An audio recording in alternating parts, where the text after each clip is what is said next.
Hi again, Stan Ehrlich, and this chapter is on one of my favorite topics, my particular expertise, cycles or cyclical analysis. Back in 1977, I was lucky enough to invent what is now the oldest physical technical analysis device in the investment industry worldwide. It's called the Ehrlich Cycle Finder. It is a very simple tool that is used for cyclical analysis. If you want to find out more about the Ehrlich Cycle Finder, you can go to www.stanehrlich.com. And I think there's some material on our website as well, sgfs.us. But let's get away from that.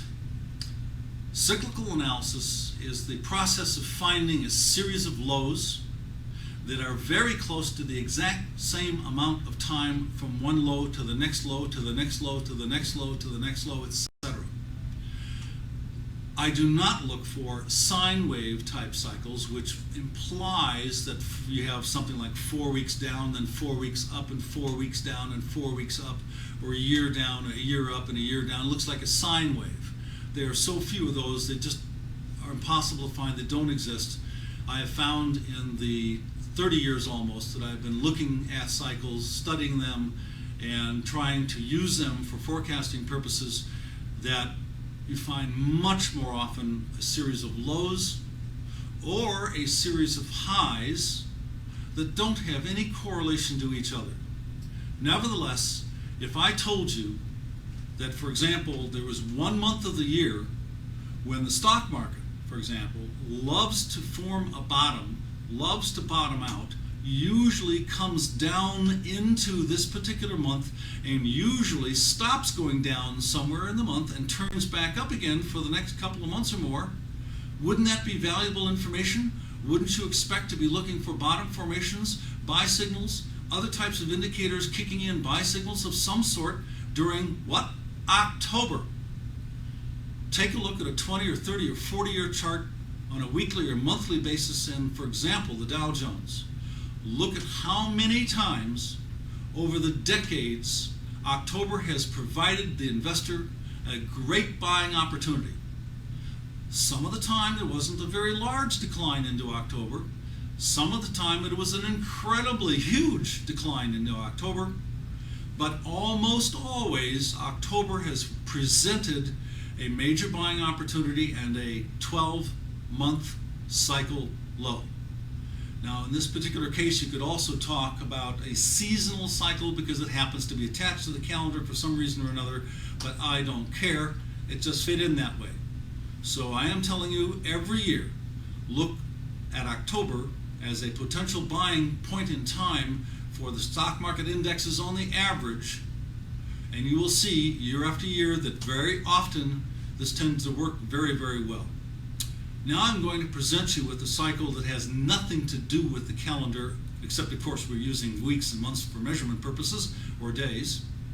And cycles can also be, by the way, on very short time frames, like in hourly charts or 5-minute charts, as well as daily, which is the ones I use typically speaking to measure cycles, but also on weekly and monthly charts for longer term cycles. Let's look at the chart that I've got on the screen. With this particular software, it draws a vertical dotted line, this line right there, and these lines are exactly 37 spaces. You see that little 37 in the rectangle at the bottom. It says spacing is 37. So these red dotted lines are 37, and this is a weekly chart, 37 weeks apart, exactly.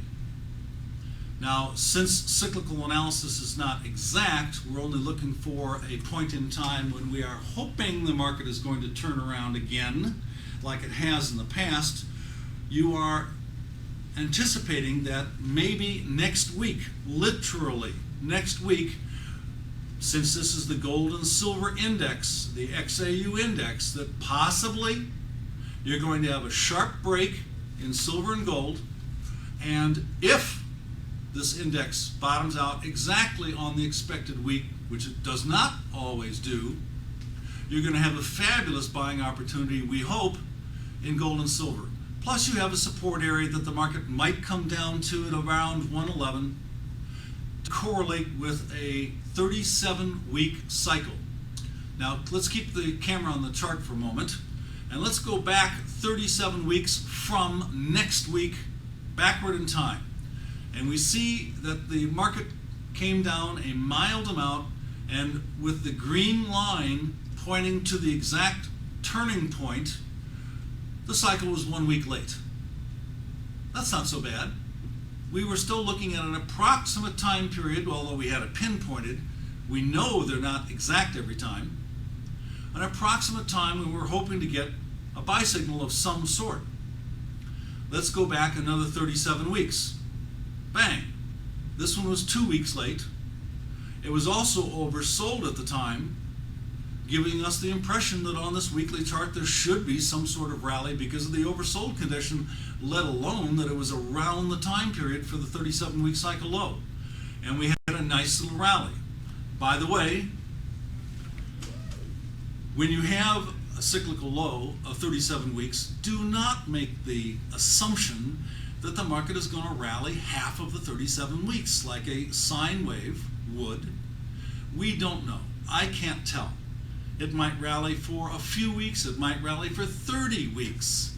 There's no way of me to be able to forecast how much time, and for that matter, how many pips or how many ticks or how much money you might make if the cycle works correctly. All I'm saying is look for a turn in the market and use other types of tools to judge how much money might be available on this turn. Let's go back to the chart again. Going back 37 weeks exactly from the red vertical dotted line, we have a low in the market to the exact week. And it's oversold again. As a matter of fact, it's the only other oversold condition since the previous cycle low. Really a great thing. And although we skipped this cycle low, did not get oversold, here we're coming into the 37-week cycle and the market's oversold. I love it. Now, to be honest with you, it actually seems like the cycle low may have happened last week, about 2 weeks early. I can't tell yet. We haven't moved away from the cycle timing point far enough in time to say, yep, past tense, it was 2 weeks early, and that's that. I looked at gold and silver, and actually the early report is long gold and silver from a couple of days ago. So I got buy signals, and I am benefiting from a rally. That's why you see this start to move up. But I'm not sure that the cycle, 37-week cycle, has actually come to pass. It seems that this is the case. Let's go back to an earlier cycle low. This was the 37-week cycle low when it was due. There's no evidence here whatsoever of any significant decline at all. This market is basically going straight up, and after the 37-week point in time, it continued to go up a lot more. Now, it wasn't a low, but if you had bought the market during that time frame, you would have done all right. You would have made some good money. Now, you're thinking to yourself, well, Mr. Ehrlich, all you've got here is 4 examples, and 3 of them are pretty good. That's not all that impressive. And heck, you don't even know if the cycle low has actually worked or not this time around during the current time period. Well, let's take a look at how this cycle has acted in the last 20 years. There's the last cycle low. Back in late 2002, it was excellent. It was 2 weeks early. Whoops, excuse me. And here is the cycle low before that. This one was actually about 3 weeks early, but still the bottom of a minor break, and it did rally very strongly out of that approximate time period. By the way, I don't use much more than 10% leeway, so 3 weeks is my maximum, early or late, and almost all of these examples are 2 weeks, 1 week, or dead on the week they were expected. Like this one was exactly on the week that it was expected. Let's go back another 37 weeks. Gee, exactly on the week that it was expected. Let's go back another 37 weeks. Am I 1 week or 2 weeks early? I can't tell. They're both at the same lows for 2 weeks in a row. That's close to the time period that I wanted. This one actually didn't work very well because it started to go down right away. So I would say this is a failure. This is one of those cycle lows that didn't work very well. Now, they don't work all the time. Nobody said they would work all the time. It's just that this cycle has such a great history that I hope this one works as well as the last one, etc., etc. Okay, we're going now into early 2000, and this cycle low was late by only 1 week, and it worked relatively well. Oh my God, this is a huge decline into 1 week early and a huge rally out of the cyclical low time period, and it got oversold. For that matter, it also got oversold in the beginning of 2000, and for that matter, it also got oversold in the early October period of late 2000. Unfortunately, we did get oversold a little early on this cycle low. This one was either, actually, I'm sorry, this should be, whoops, I don't want to move that line. This is actually 2 weeks early, and the green line should be the left 2 weeks. So it worked reasonably well, or you got stopped out early. Not one of my favorite examples, but we've got lots of good ones coming up. Watch this.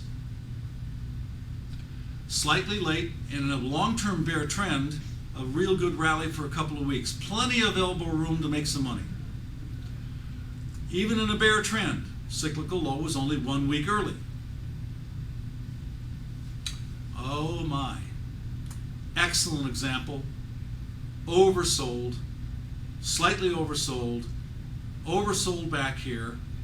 Almost every one of these cyclical lows is in an oversold condition at the same time.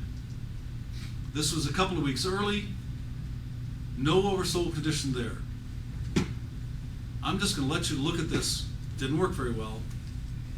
As I scroll backwards, we're now in 1993, over 10 years ago.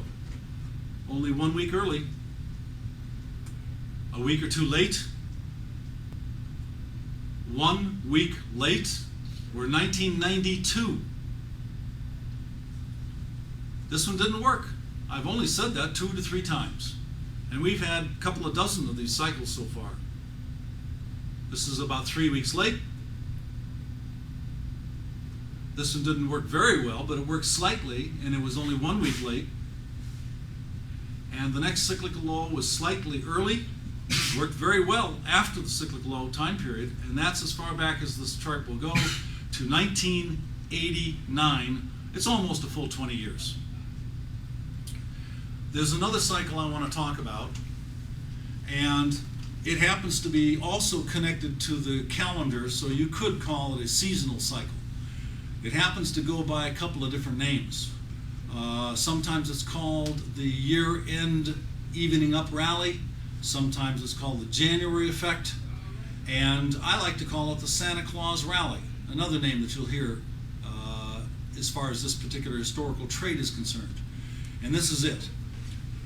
Let's take the Dow Jones and let's buy the Dow Jones 1 business day before Christmas, 2 business days before Christmas, and 3 business days before Christmas. Let's say 1/3 of your position, 1/3 of your position, and 1/3 of your position. Maybe you want to buy the opening, maybe you want to buy it at a certain time during the day, maybe you want to buy the close. I don't care much. You're just trying to average here, obviously. Buying it slightly before Christmas is a generic way of saying this. Now, what's wrong with the strategy, in fact, is that there's no money management attached to it. Unfortunately, there's no sell stop that you're supposed to put in. There's no particular risk factor that is pre-established. If it doesn't work, this could hurt. So take that into consideration. But what has happened an incredible number of times over the last, I believe it's 27 years, is that if you had sold out of your long position you bought just before Christmas, during the first business day of January, a third, and the second business day of January for the second third, and the third business day of January for the last part of your position, you would have made money approximately 94% of the time. It's an unbelievable historical statistic. It's called the Santa Claus rally. Buy it just before Christmas, sell it in the first few days of January, and very, very, very often in the last 27 years, approaching 30 years, this particular cycle, which is a seasonal cycle as well, like the October low in the stock market, has worked outstandingly well. I remember one particular profound example not too many years ago. When I was involved in this trade, it was actually losing money, and it was the first business day of January in 2001.